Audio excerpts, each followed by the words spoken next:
Yes. Okay, so good evening, everyone. Welcome to our second online event in this academic year. Today we have Dr. Shiva Sairam with us, and Shiva Sairam is currently a lecturer in Telugu lecturer of Telugu in Yale University. He has done his MA from University of Hyderabad in political science, if I'm not wrong, Shiva. Mhm. And then he has moved on to Emory University in the United States, and he did his PhD in religious studies. I'll give just two lines on of some two-line summary of his work, and later on we can listen to him talking it at length. So our guest has his PhD is on the Oguvandlu, the ritual specialist in Telangana, and he looks at how they sustain Bahujan religious traditions through storytelling, drumming, and turmeric rituals. He looks at how these practices intersect with caste, gender, religion, and state power, highlighting community strategies of identity and resistance. And this intersectional study is based on ethnographic fieldwork across villages, shrines, and festivals in Telangana. Over to you, Shiva, and very welcome to Yeah. our online lecture series. Thank you so much, Daisy, for that kind introduction. Good evening, everyone. It's a pleasure to talk at this platform, and I'm really thankful to both Dr. Joseph and Dr. Daisy for inviting me and organizing this lecture and of giving me an opportunity to present my research. I just finished my PhD defense 2 months ago, so I mean, all of this research is fresh in my mind, so it's an absolute pleasure to talk about it as today. So, today's talk is based on my dissertation project, which I completed at Emory in June 2025. And for this project, I worked with a community of um, ritual specialists called Oguvandlu, as Stacey mentioned in her introduction. Oguvandlu performed the rituals and oral narratives of regional deities of Telangana, known as Malana and Yellamma, and Oguvandlu themselves, as you can see in this picture, are ritually initiated members of the Kuruma and Golla castes of Telangana. Gollas and Kurumas are often associated with the occupation of shepherding and livestock rearing. But Oguvandlu are more of a ritually initiated community. So they are not usually, they can be from these castes, but they are kind of separate when it comes to how they define and identify themselves. And Malana and Yellama, the deities who are at the center of their ritual repertoire, they're both considered sibling deities. On the left, you can see Malana in this image with both his wives, Ketama and Medalama. And on the right, you can see his elder sister, um, Yellama, who is also a very popular deity in Telangana. So so my dissertation field sites were in different parts of Telangana. So I was working on different villages, temple towns, and domestic households. But the site I'm going to talk about today, called Rekulakunta, is kind of different, and it is a hard place to define. Partly because Rekulakunta is um, as you can see here, it's set in a forest and it's a temple site, but it is also located inside the boundaries of the Chicode Reserved Forest, a place where all human activity is strictly prohibited by the state unless permitted, just like every other reserved forest across India. But despite that, the temple thrives on as a prominent sacred site in the neighboring villages, towns, and districts, and it is frequented by thousands of devotees during the annual festival held every summer. So, during this annual festival, which takes place around 3 months during the summer, thousands of devotees travel to the temple, and for decades, Oguvandlu families which reside in the villages neighboring Rekulagunta. As you can see here, this specific site is Rekulagunta, and everything around it is just forest. So it's only So technically, the only permanent residents of this place are the deities themselves. Both Mallanna and Yellama are the only ones who can live there permanently. No one else does. And for decades, Oguvanlu families have performed their rituals and have maintained the hereditary right to perform. So in this talk today, I'll begin by offering a glimpse of the ritual repertoire of Oguvanlu at Rekulukunta and unpack how the Telangana state defines Hinduism and Hindu ritual authority. And in the very context of the definition, I will try to contextualize the responses provided by Oguvanlu to the state's intervention into their ritual practices.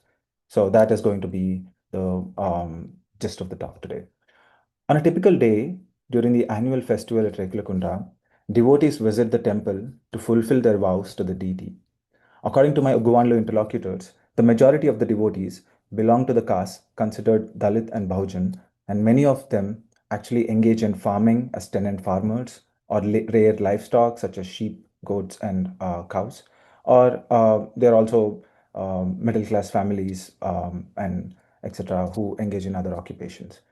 So each year, during the 7 auspicious weeks, the devotees make vows of fertility to the deity Malana and Yellama. These vows concern the fertility of humans, farmlands, and livestock.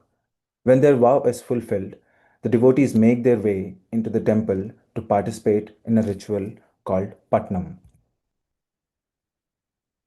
In simple terms, Patnam is a wedding ritual performed by the Ogwanlu that involves them drawing intricate patterns using natural colors on the floor. Malana Patnams, as you can see here in this image, resemble mandalas, and uh, they are also drawn using colors such as turmeric, rice powder, vermilion, and powdered leaves, green leaves. So this is a typical Malana Patnam, and it is usually in the form of a square.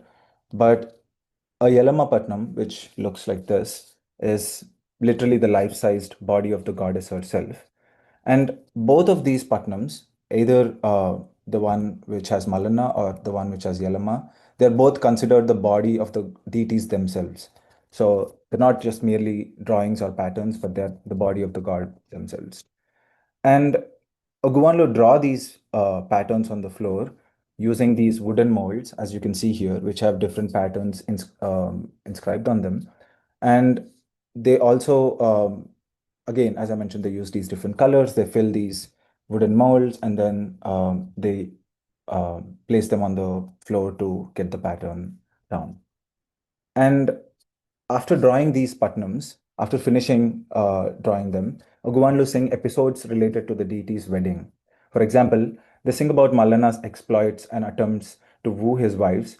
And in the case of Yellama, they sing about her stature as the Adi Parashakti or the primordial mother of the universe. So both these contexts, there are different narratives and different songs which are sung, but that is how they usually conclude a Patnam ritual. So I'll play a small video which shows you a short glimpse of how they sing and perform.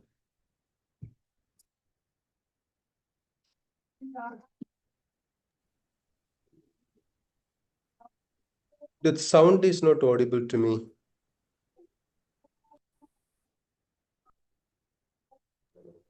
Yeah, the sound is not audible, but we can see the video.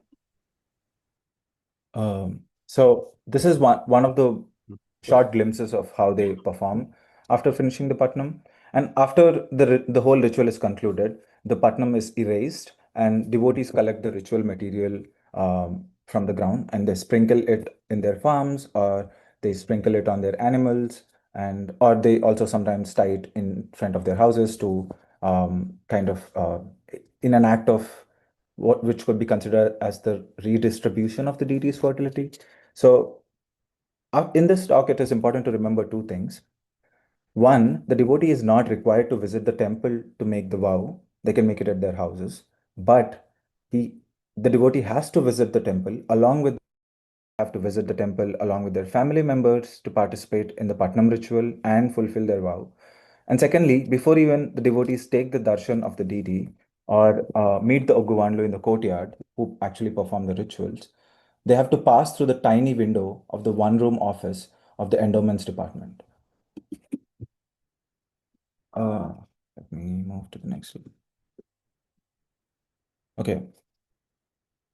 Here, at the office of the endowments department, they purchase tickets to perform the Patnam rituals and also participate in other rituals at Rekulakunta. For those who are unfamiliar with the endowments department, the full name of the department is the Hindu Religious and Charitable Endowments Department, is a distinct feature of the state in South India that administers Hindu temples, monasteries, and enables the state to fashion itself as a patron of Hinduism and also manages administrative activities such as revenue collection and asset management. Most importantly, the endowments department acts as an arbiter of ritual authority and enables it to define and implement a vision of standardized Hinduism, which I will expand on as the talk progresses. The existence of the endowments department has been challenged in the court and in political rhetoric of the Hindu right.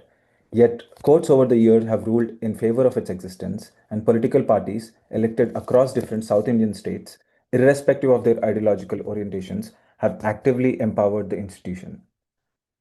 Scholars such as Franklin Pressler, C.J. Fuller, Joanne Wagon, Deepa Das Acevedo, and Joyce Flukiger have written about the endowments department in South India and have previously analyzed how states' interventions, both on quotidian and administrative levels, transform ritual authority, ritual practices, and temple architecture in their respective contexts. My work today builds on this existing scholarship and raises two important questions. How does the state interpret and define Hinduism and ritual authority?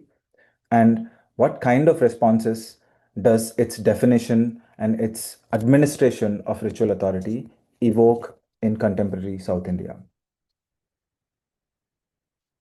My talk today will attempt to address these questions based on ethnographic data collected in the year 2023 during my fieldwork, and also a close reading of various official documents such as government acts, syllabus copies of these administrative tests, and other documents related to the endowments department. I'll begin my analysis with a brief vignette from my ethnographic fieldwork. In June 2023, I traveled to the temple of to the Rekulakunta temple for fieldwork and spoke to the local endowments official, Dr. Ram Reddy. Ram Reddy hosted me for a cup of tea at the office, which is pictured here in this slide. And as we sat there sipping tea and we spoke about the upcoming elections. We spoke about different aspects of local politics and context. And during that very conversation, right in the middle of our conversation, Ram Reddy pointed me towards Oggu Mallaya, a senior member of the local Ogguvanlu community walking by the office, and asked me a question. Does he look like an Ayagaru to you? The word Ayagaru is used in Telugu to respectfully refer to Brahmin priests. And Ram Reddy refused to accord that respectability to Ogguvanlu of Rekulakunta. His casteist assertion was surprising to say the least, but Ram Reddy then defended his characterization of Ogguvanlu, whom he referred to as paricharaks or helpers, which in endowment speak meant attendants or attendants who help the main priest but are not the priests themselves. He defended his characterization, and I quote him: they do not know the procedure to calculate the auspicious day, nor can they calculate the lunar cycle to determine the no moon day or the full moon days. They come 4 days a week, draw a few patnams, play their jaggu, which is a handheld drum, and leave. They do not even know how to make tirtham or by using the five essential purifying substances or perform archana, and they also consume alcohol. When working in Hindu temples, we want them to have basic knowledge of an archaka or priest. Confused by the terminology and framing of the Ogguvanlu community, I asked Ram Reddy to clarify the difference between a paricharaka and archaka. And as I mentioned previously, an archaka is the actual priest of the temple, and a paricharaka is someone who helps the priest and is not necessarily of the same stature as a priest is. And in several ways, Ram Reddy's response was also building of an existing act of which is the Endowments Act of 1987, which was later adopted after the formation of Telangana state in 2014. So, according to Ram Reddy, the Archaka or a priest must possess the knowledge of the Agamas and be trained in one of the 8 state approved Agama traditions and pass the Archaka exam. And the Archaka exam is conducted by the Endowments Department based off these texts called Agamas. And for those who have not heard the term before, an Agama is a collection of scriptures or texts that provide detailed guidance on temple construction, deity worship, rituals, philosophical doctrines, and meditative practices for various devotional schools of thought in Hinduism. So again, he's making a clear distinction between both these roles. And he mentioned to me that the Oguvanlu of Rekulakunta have long resisted the appointment of an Archaka trained in Veerashaiva Agama, despite several attempts made by the Endowments Department. So technically, the temple came into administration of the Endowments Department um, after it became popular, but the Oguvanlu were always there as the priests or the actual ritual specialists of the temple. And only later, because it is under the state's administration now, they're attempting to appoint a priest or an archaka there, according to the agamas they think apply to this temple. So, uh, yeah. Ram Reddy's characterization of the Oguvanlu signaled a tension, even disagreement between the state, as represented by the Endowments Department, and the Oguvanlu over what counts as authentic Hindu religious practice and who can wield ritual authority within Hindu traditions. On one hand, he alludes to the existence of a more authentic figure of a ritual specialist, Archaka, than the existing Oguvanlu, who already perform the rituals needed and demanded by the devotees visiting the temple. So the devotees literally visit the temple to get the Patnam rituals, which only Oguvanlu can perform and do perform on a daily basis. On the other hand, he also characterized the position of Oguvanlu as Paricharakas, inferior to the Archakas, and ineligible to be granted the high status of a normative Hindu priest trained in Sanskritic textual traditions. While Ram Reddy's opinions and characterizations can be considered personal remarks of an individual, his conceptualization of what constitutes Hinduism and who can be a Hindu priest and who should wield ritual authority are all derived from textual scripts and prescriptions of the Endowments Department. So, how does the state define a priest or an archaka? The Endowment Act clearly recognizes the importance of this definition. In Section 2, Part 1, and in Section 36, the Endowments Act defines who an archaka is. Someone who personally performs or conducts puja or ritual at a temple. That's a very simple definition. But who needs or who can qualify as an archaka is very clear. So it has 5 different sets, but 3 are important for our discussion today. So the first one is if he has passed the archaka exam recognized by the commissioner, the endowments commissioner, if he is not disabled or suffering from any contagious disease, if he's able to recite Vedic mantras and slokas relating to rituals with clarity and without any fault, if he possesses good conduct and character, which is subjective. But the final one is if he is free from saptavyasanams or 7 vices, and the act defines it as I mentioned, as I display it in this slide, as gambling, addiction to intoxicating liquors and drugs, womanizing, hunting, stealing, abusing others, and jealousy. So traits which they these are the traits which they attribute to who a ideal archaka is and who could qualify as an archaka to work in a temple which is run by the endowments department.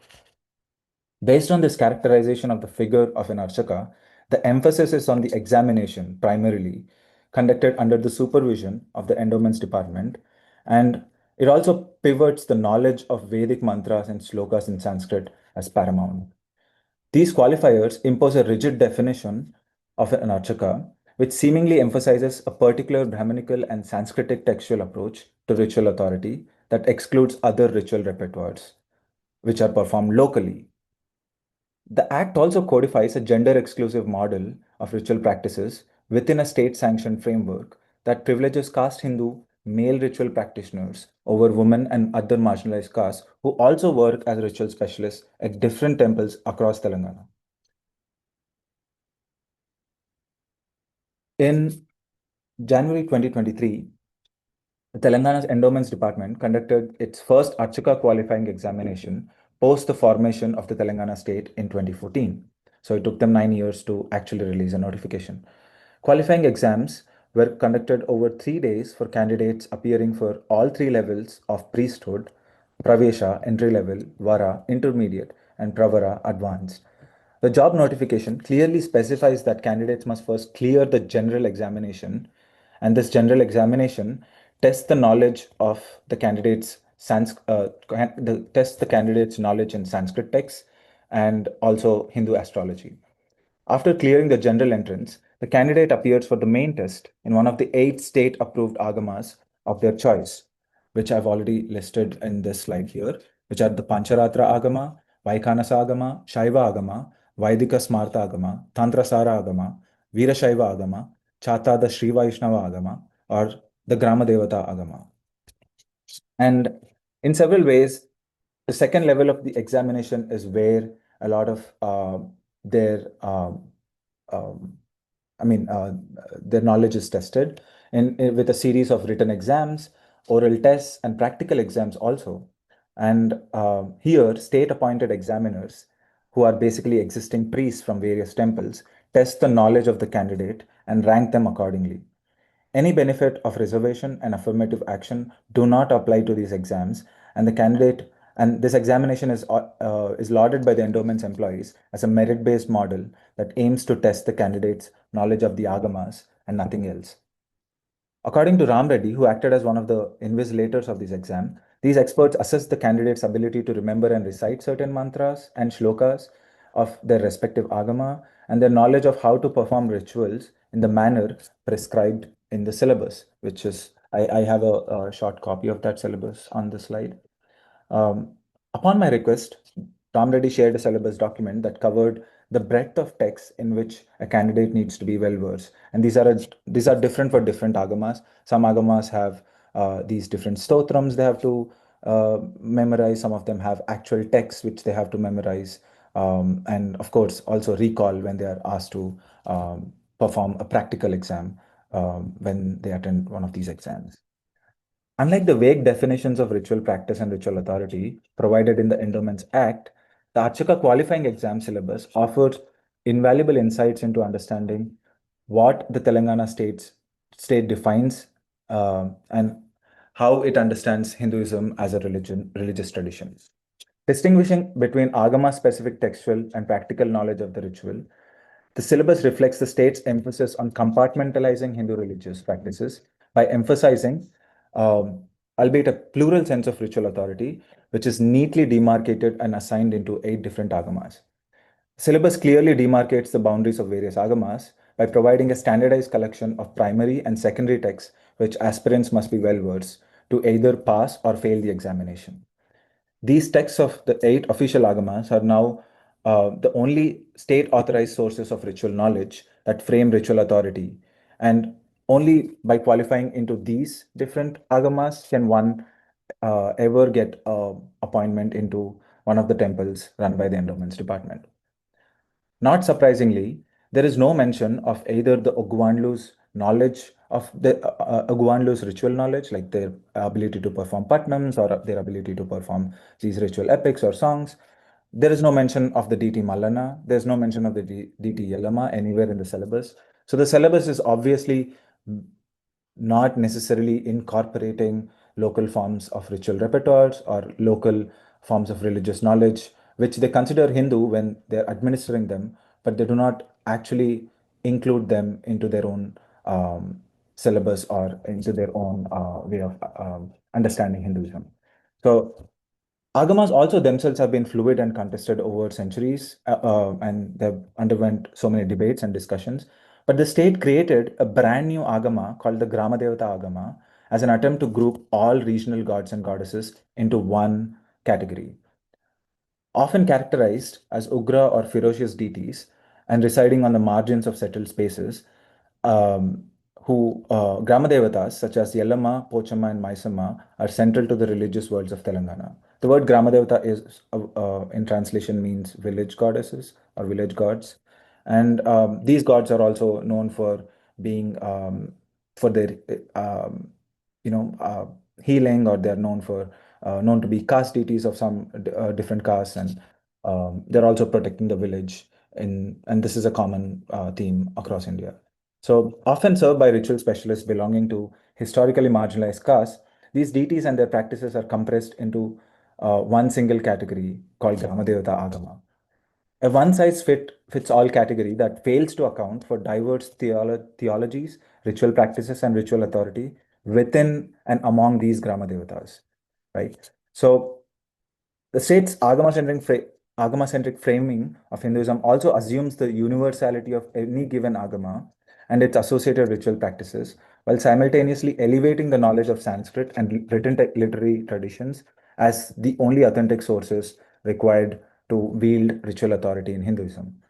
Within this framework, the state assigns ritual authority to a particular agama while excluding non-agama based ritual specialists such as Oguvanlu or Shiva Shaktis, and also the other local ritual practices which never feature in this framework. Interestingly, at Rekulakunta, Malana and Yellamma are bound together spatially and receive offerings together, and the devotion mediated through the devotion of the devotees is mediated through Ogwanlu's rituals. The Rekulakunta temple, spatially and through Ogwanlu's rituals flexibility in performing rituals, poses a challenge to the totalizing and standardizing frameworks of ritual practices. When asked about which agama applies to the composite nature of Rekulakunta temple, Ram Reddy classified Mallanna as part of the Veerashaiva agama and placed Yellama under the category of Grama Devata agamas. I mean, they're both siblings, but they both belong to different agamas. Now, Yellama and Malana, as I mentioned, coexist spatially within a single temple structure, which means that the department must first identify the appropriate agama. When I presented this inherent contradiction of imposing the agama-centric framework, Ram Reddy used the precedent of the famous temple in Komravelli, which is a famous temple of Malana, to justify Rekulakunta as a Veerashaiva Agama temple, because that temple is run by Veerashaiva Agama, so we should also follow it here. He confidently, he also said that the department prefers Veerashaiva Agama over the Gramadevata Agama, despite the coexistence of the deities as siblings within the temple structure. Ram Reddy's conundrum about classifying the temple represents an inherent contradiction in the state's arbitrary and standardized application of agamas based on written textual frameworks, and it also refuses to acknowledge the community-oriented understanding of ritual practice and um, their engagement with ritual authority of priests like Oguvanlu.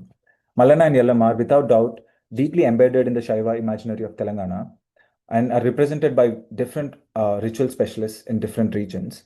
But implementing and imposing Virashaiva Agama on this particular imaginary is egregious on their part, and it refuses to acknowledge the continued presence and existence of non-agamic practices at Rekulakunta.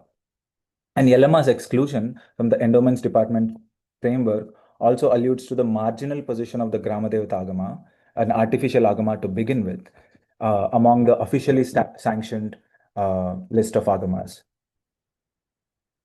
Okay.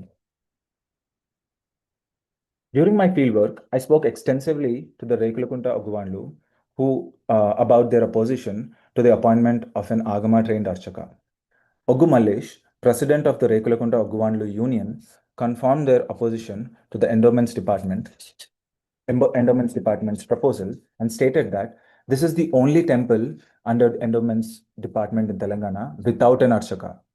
We threatened them with a strike when the proposal was first brought to our notice 2 decades ago, which deterred them from appointing an Archaka. Oggu Mallesh defended the local Oguvanlu's opposition to the appointment of a Virashaiva Agama trained Archaka. In his defense, he presented his own classification of Hindu temples in Telangana, which is interesting. He characterized the first category of temples as darshanam temples, where devotees visit exclusively for the deity's darshanam, to see and to be seen by the deity, and return home. He labeled the second category of temples as Tinitage temples, which translates to eating and drinking temples. In these temples, the motive of the devotee is, of course, darshanam, which is part of any temple visit, but it is also to offer sacrificial meat to the deity and thereafter freely consume meat and alcohol or fermented toddy with family and friends within the temple's premises. So, presenting these categories of Hindu temples, Ogumalesh proudly claimed that Rekulakunta temple does not fall into either category. We are a Patnam-centric temple. We are not again, and he then goes on to categorically state that we are not against agamas and respect those trained in them. But this is a temple run according to the turmeric tradition of Telangana, and they, agama trained priests, have no place in our temple, which only requires you to know how to perform a patnam.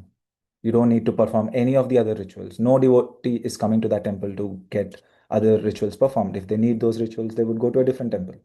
So that's what Ogumalish means by not requiring them. And Oguraju, another Oguwanlu, asked me a question in one of our discussions, and I quote him: "What if the Archaka appointed by the government objects to our presence and ritual practices, saying that these are not permitted according to his agamas? Whose opinion do you think will the endowments department respect?" Clarifying his statement, he also reminded me of the centrality of having a hereditary right at the temple. Right? There are many other Ogwanlu who perform and are present across different villages and towns of Telangana, but none of them are allowed to perform rituals at Rekulakunta also, because none of them have the right to perform, or the hakku, which is a Telugu word for right, but here it's usually translated as a right to perform rituals. Oguraju's arguments and the observations of other Ogwanlu at Rekulakunta align with C.J. Fueller's observation in the context of Tamil Nadu, where he notes that the opposition to practices like animal sacrifice reflects not just historical Brahminical devaluation of popular rituals, but a reformist recategorization that fundamentally changes their status. Fuller argues that these practices are no longer merely considered inferior variations of Hinduism, but are now labeled as entirely false and outside authentic Hinduism altogether.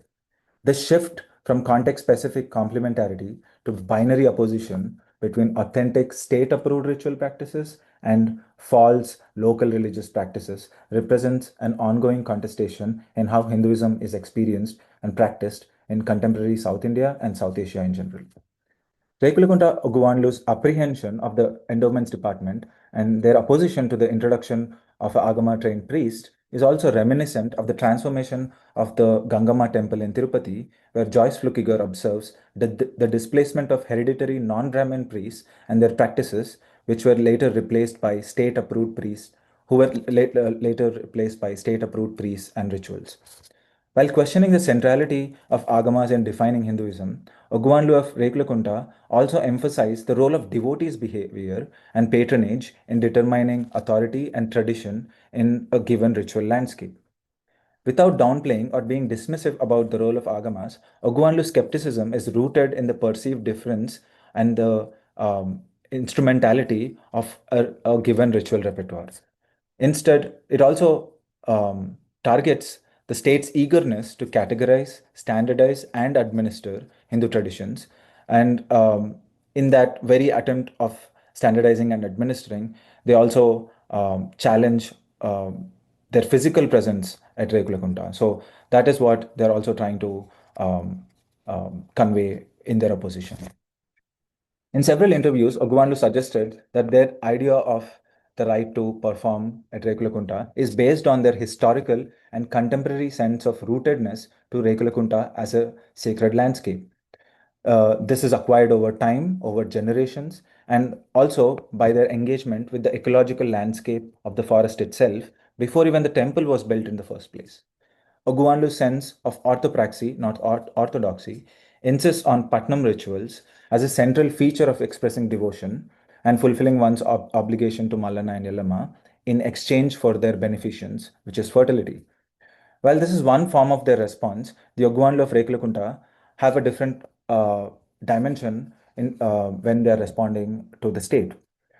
Ogwanlu of Regulakunta in the recent years have started claiming Yadava identity or Yadava caste identity.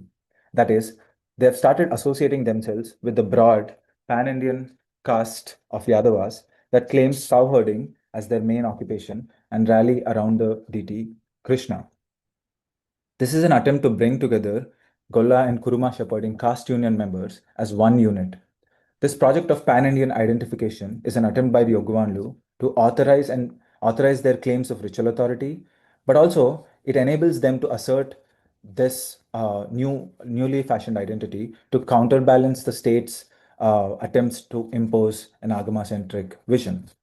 This new sense of collective identity is beneficial in unifying the community primarily, but it also unifies them to also come together when they are, for example, planning to strike or when they're trying to negotiate or engage with the state in some of these discussions.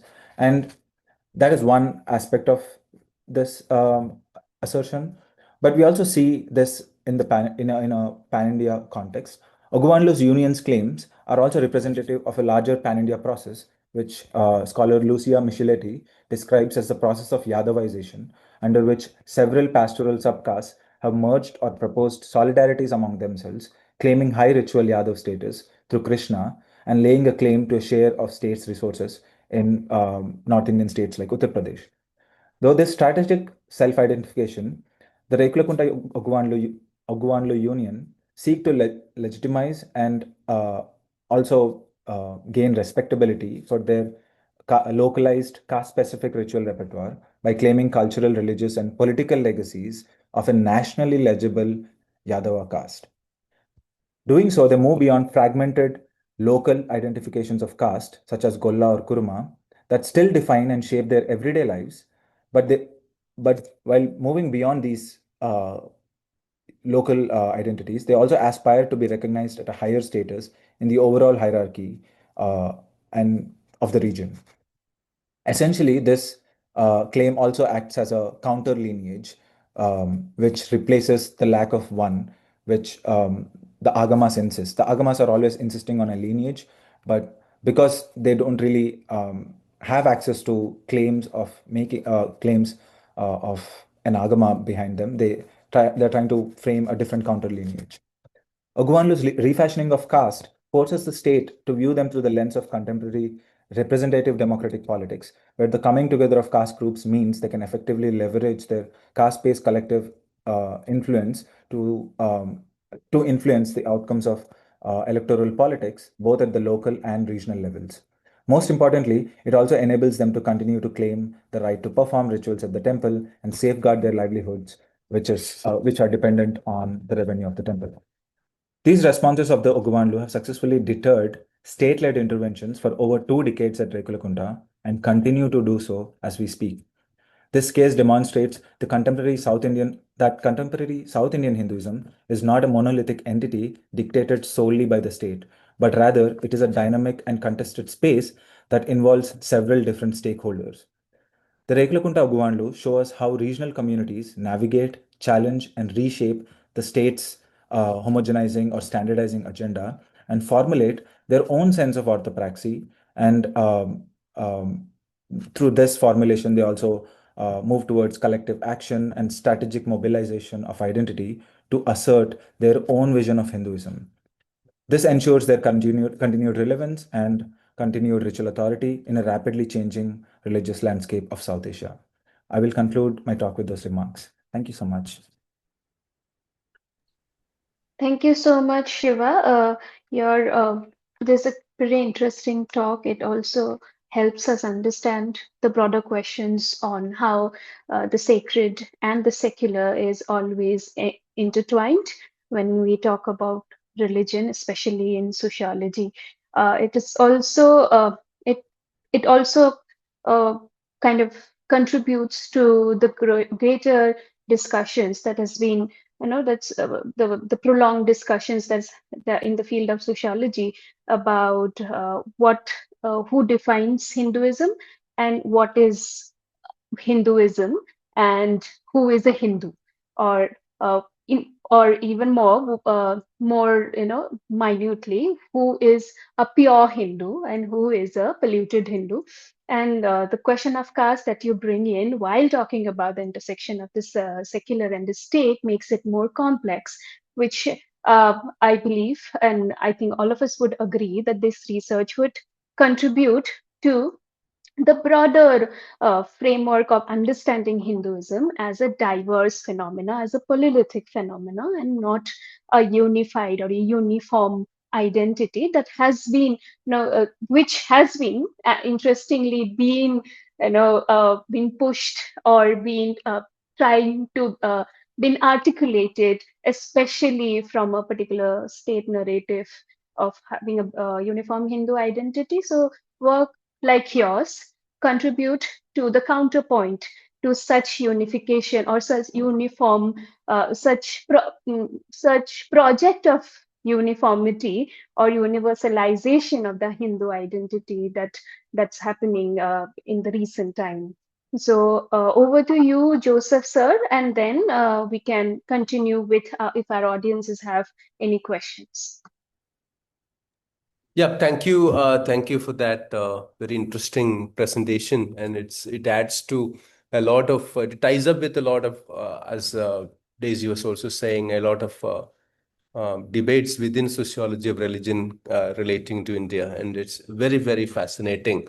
So I wouldn't have anything else anything more to add to that, but to open it up for some queries if we have a little bit of time available with us. And I mean, you can either text it in the box or directly ask the question.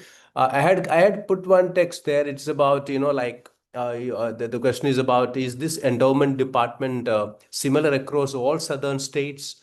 And is it like, for example, in Kerala, for example, there is something called the Devaswam Board. Is it the similar kind of entity, or does it have a different name in Andhra Pradesh and Karnataka and Tamil Nadu? Yeah. So that is a query that came to my mind. Yes. Yeah, thank you so much, Dr. Joseph and Dr. Daisy, for summing the talk up. And I'm really happy that you found it relevant in terms of your disciplinary context. And maybe I'll start with your question first, which is really interesting. And thank you so much for asking it.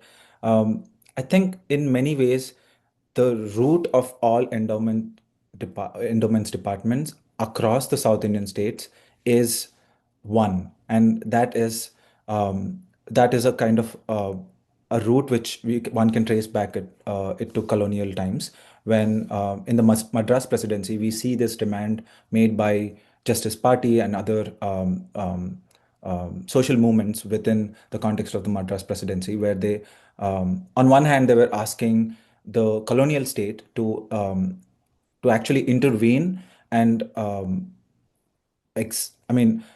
their demand for intervention was basically to ask the state to open up these temples, for example, for temple entry, because most of these temples were under the control of private groups and private organizations, and some of these groups, or many of them, did not permit temple entry to all groups. So one of those demands, and there were several other reasons why they had to also actually start up an institution like endowments. So the root is that particular institution, if I remember right, was formed in 1920 for the first time, and then post-independence, different South Indian states, which also kind of are building on the legacy of the Madras presidency, and also looking at Madras presidency for its to shape its own democratic institutions within their own states. They come up with similar institutions. So Andhra Pradesh also starts an endowments department in 1956, and then we have subsequent endowments departments showing up in Karnataka and Kerala. But one needs to also then notice how different departments move from the after sort of diverging from that route in Madras presidency, and everyone comes up with their own idea of what endowments is. I mean, the basic idea is to administer Hindu temples and charitable institutions or monasteries, but the overarching theme of how do they define Hindu traditions, or how do they define ritual authority, is different in different places. So it's different in Tamil Nadu, where over years parties have actively tried to encourage non-Brahmin communities to enter ritual services, or they've started these schools to train these priests from non-Brahmin communities, and they've actively made it a point of the state. And this is what C.J. Fuller and Frank Pressler also talk in their work, is how the Tamil Nadu state actively does this, and even John Wagon. But that's not the case in, say, Andhra Pradesh, or even the current Telangana state, where there are no state-sponsored schools. There are private schools. So the assumption is that you already know the Agama. And how would you know the Agama if you don't have access to it through family ties or through community ties, right? So on one hand, it seems like an open and free and fair for all kind of situation, where everyone who would somehow have the knowledge of the Agama become a priest irrespective of their caste. But you also know that this is not the case unless where this knowledge is actually democratized, and in the sense of it being taught to everyone, it being made accessible to everyone. So there are only very few private schools and private communities into which you can actually learn most of these, except the Grama Devata Agama, which is a very weird case, because none of those things have a precedence previously. They were only put together as um, one sort of an artificial category, just to make sure that these temples are of course part of Hinduism, but we actually don't know what exactly is their philosophical, or like whatever precedence. And they also don't want to include whatever is already currently practiced as quote unquote Hindu ritual knowledge. So it's an idea of, like, on one hand they are trying to be inclusive of these traditions, but they're also in the same breath trying to distinguish between what counts as Hindu ritual knowledge and what does not count as Hindu ritual knowledge. So that's the kind of distinction they're trying to make. And so in Karnataka, there's a different approach to endowments. And in Kerala, I know that Deepa Das Asavedo, who wrote the book The Battle for Sabarimala, she has written about the Devaswam board, or at least engaged with the idea of how the Devaswam board works in Kerala. So there are different scholars who have worked on different cases, but for now, at least for this project, I've only focused on mostly on the Telangana-based context. But thank you so much for that question. Thank you. Thank you.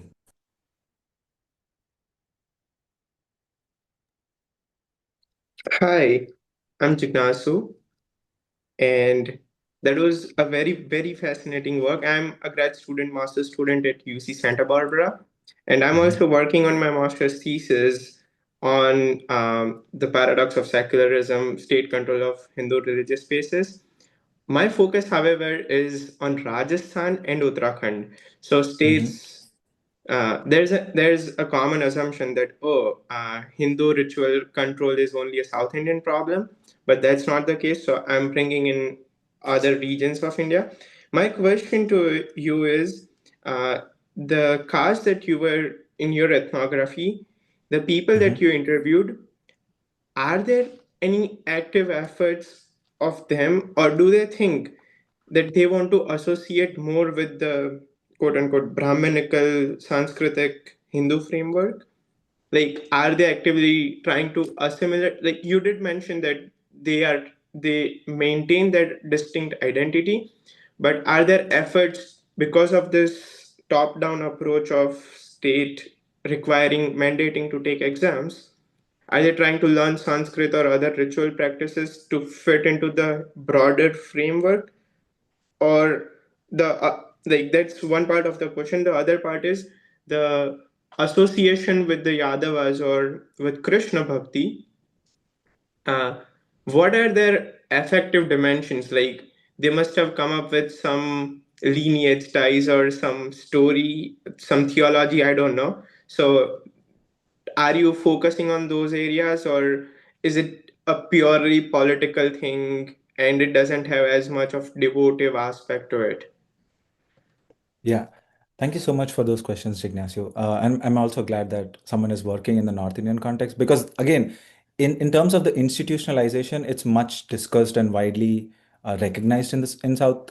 But of course, I also know that there are different precedences, and there are some scholars who have worked on it in West Bengal. Some, I think, have worked in Bihar and in different places also. So But yeah, I mean, both your questions are really interesting. The first question is about how the Ogwanlu themselves are responding, right? So again, with this top-down approach, their response has always been one of disobedience and resistance to actually acquiring the knowledge of like these Sanskrit texts and those practices, because the whole point of what their role is and what they inherit and what they learn, something within their own traditional context, is much more relevant to the kind of context they work in and the landscapes they work Mhm. in, rather than any other thing they would additionally learn. So within the Ogwanlu community itself, there is no urge, not at Rekulakund or not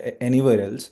There has not been a single place where I've seen Ogwanlu trying to learn Sanskrit, or they're trying to. Some of them do. I mean, some of them. When I say some of them, it's just like Very a few, handful, very few. very Mhm. few who would sometimes learn like some Sanskrit shlokas, or the simple archana, or something of that sort. Just to show that they can also do that. But again, there is no concentrated effort by any of the Ogwanlu, at least in my fieldwork, who actually are trying to sort of match the state's attempts to standardize. And the second question about the association with Krishna, it's actually a very uh, it's an interesting association where Krishna is more of an image rather than it's the complete identification with Krishna Bhakti and its associated aspects. So even in the picture I showed you, right, like that's a festival called Sadar, and it earlier used to be a festival which was celebrated in a single neighborhood of Hyderabad, and now it's a pan Telangana festival.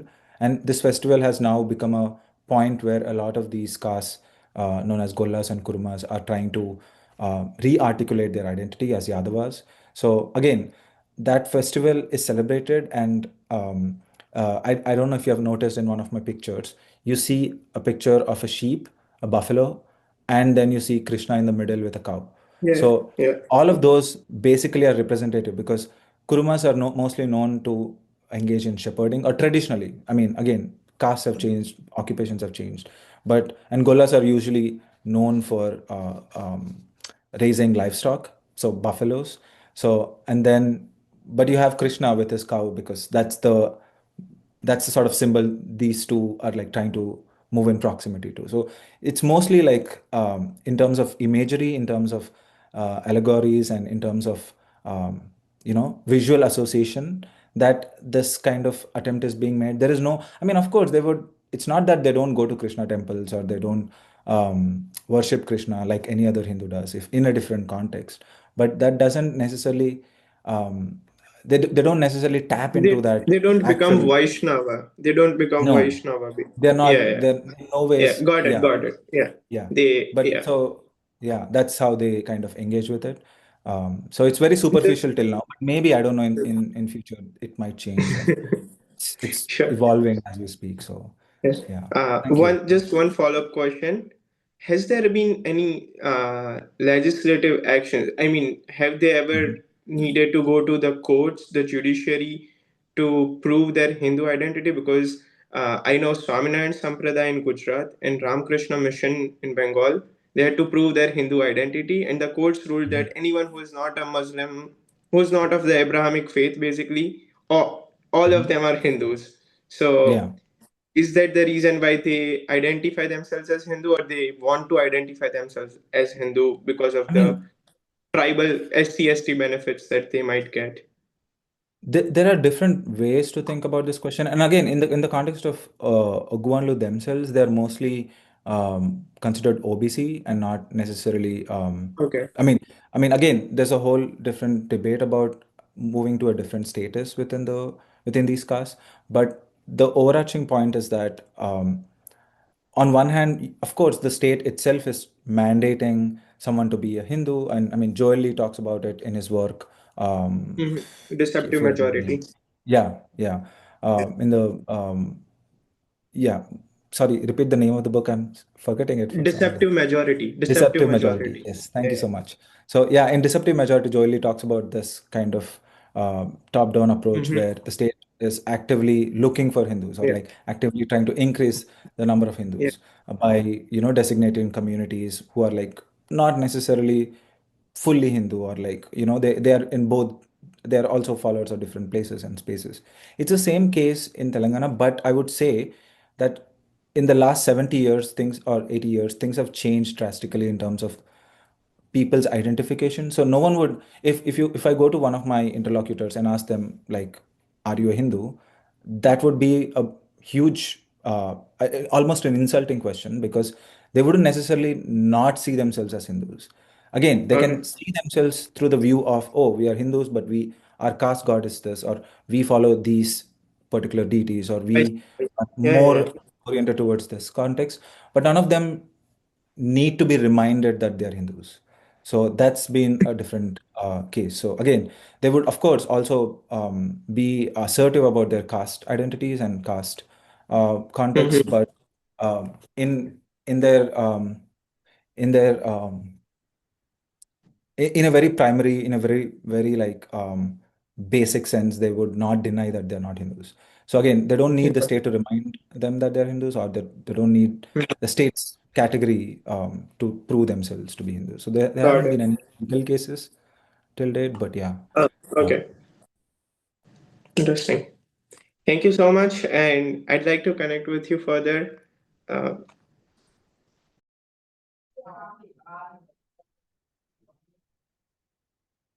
Yeah, thank you. Thank you for that.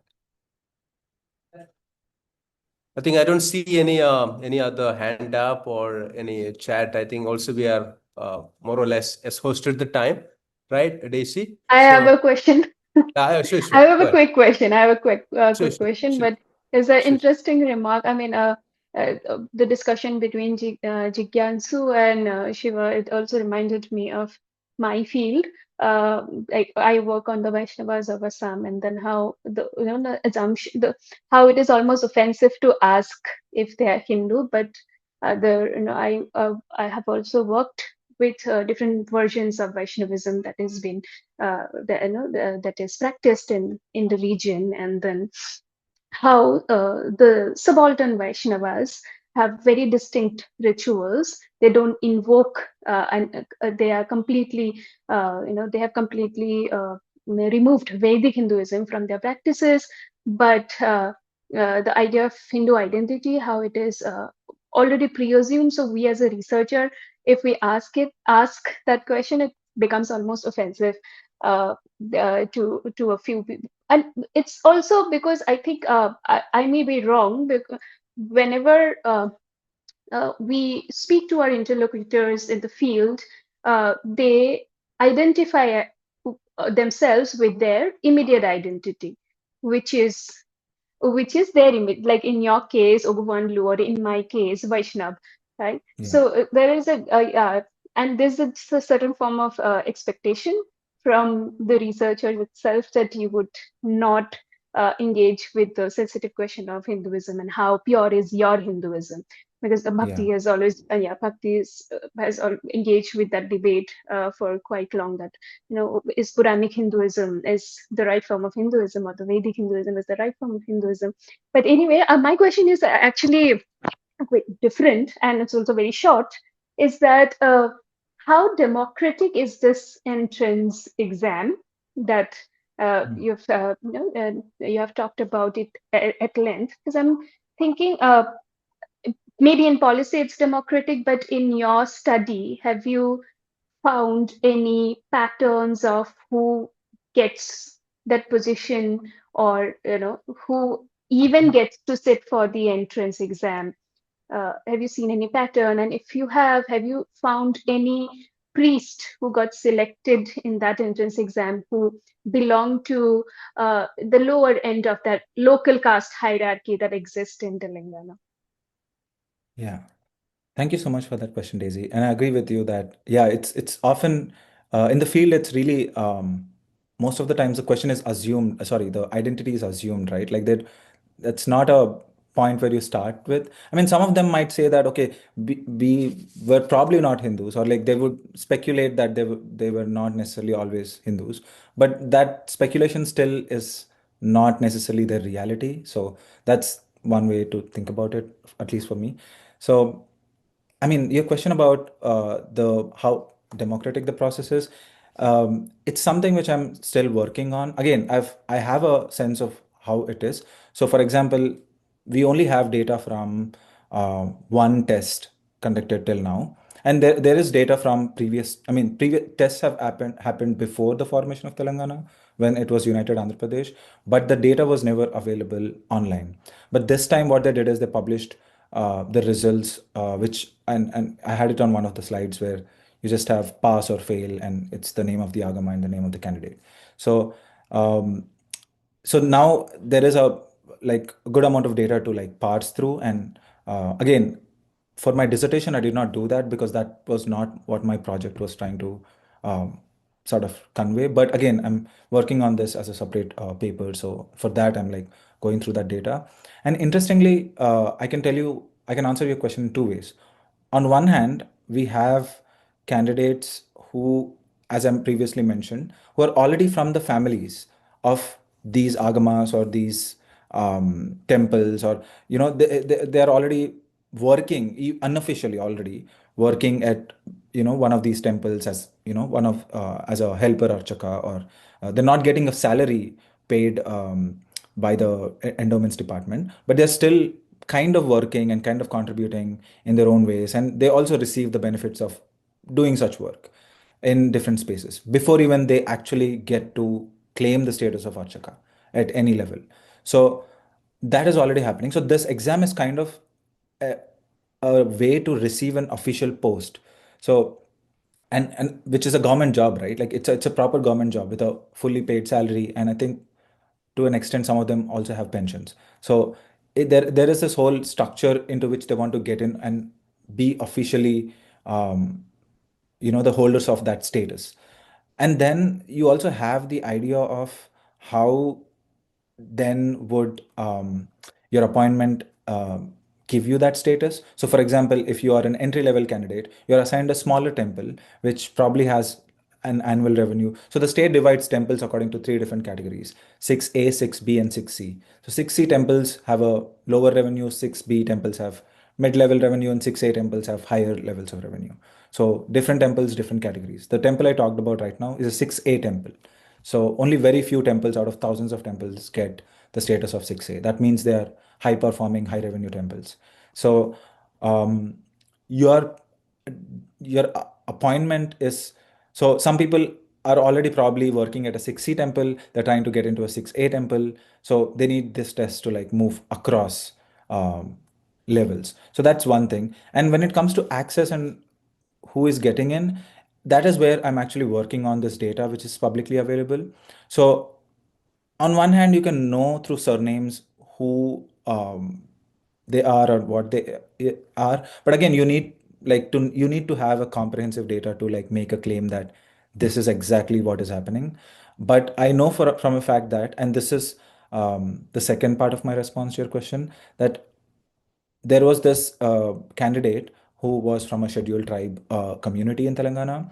And so he, post the results of the exams were announced, he came out in public and he also wrote an open letter on Twitter where he basically what he claimed was that he's he said that both him and his friend, who also belongs to the same community, his friend applied to the Gramadevata Agama, and he applied to I think either the Virashaiva Agama or the Pancharatra Agama, like one of these Agamas. And he told, at least his claim in that was that he received 100 in his entrance test, or close to 100 in the general entrance test, which includes Sanskrit and astrology.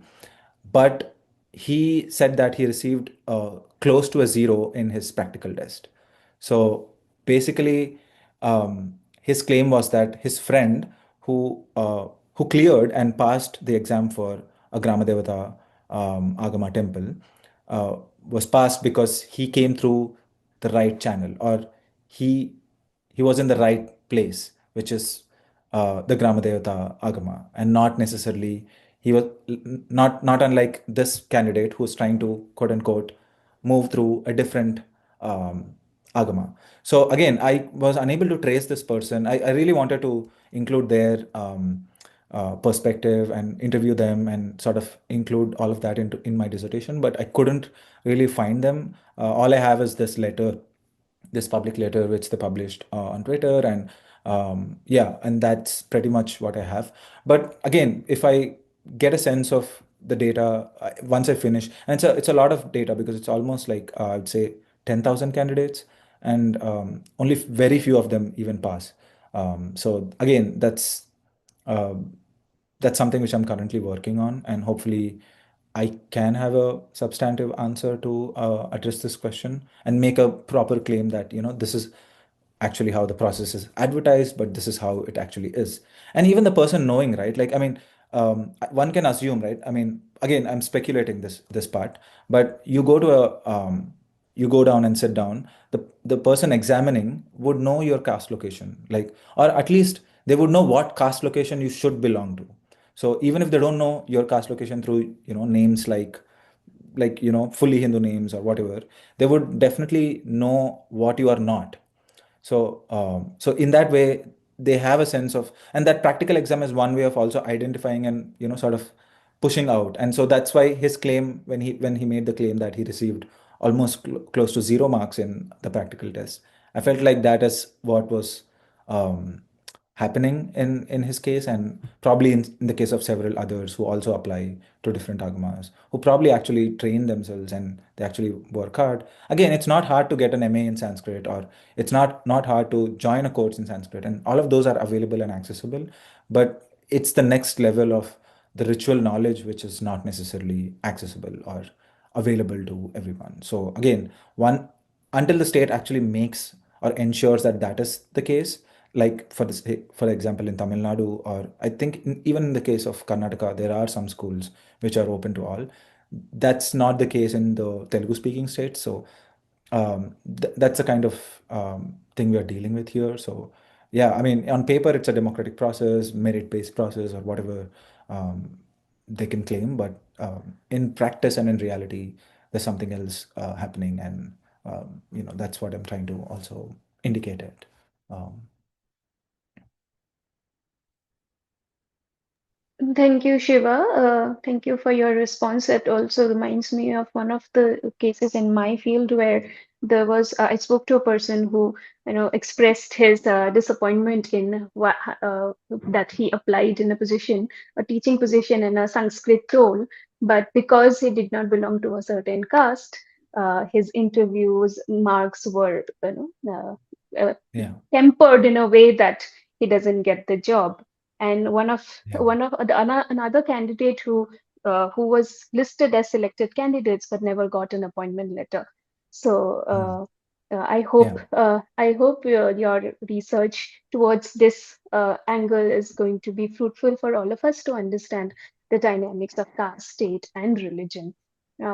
Thank you so much for your talk, and I would request Joseph sir for his closing remark. Maybe he can briefly tell us about the conference that we have, the 50th conference that we are going to have in December. Yeah, thank you for that. Ignacio has one more query there. Maybe we'll just conclude now. We have overshot a bit of time. Yeah, this is about the upcoming All India Sociological Seminar in SRM University. So, participants who have joined this meet, we request you to join our RC and also send us an abstract so that we can put things together and carry it forward. And today's presentation by Shiva is very, very much relevant to the kind of topics that we usually discuss during the annual conference of the Indian Sociological Society. So thanks everyone who joined and everyone who took part in the discussions, and specifically thank you Shiva for taking off the time for us at this time there and giving us an entire very enlightening kind of a presentation. Thank you. So that's I conclude from my side. So Daisy, we can just conclude it. Thank you.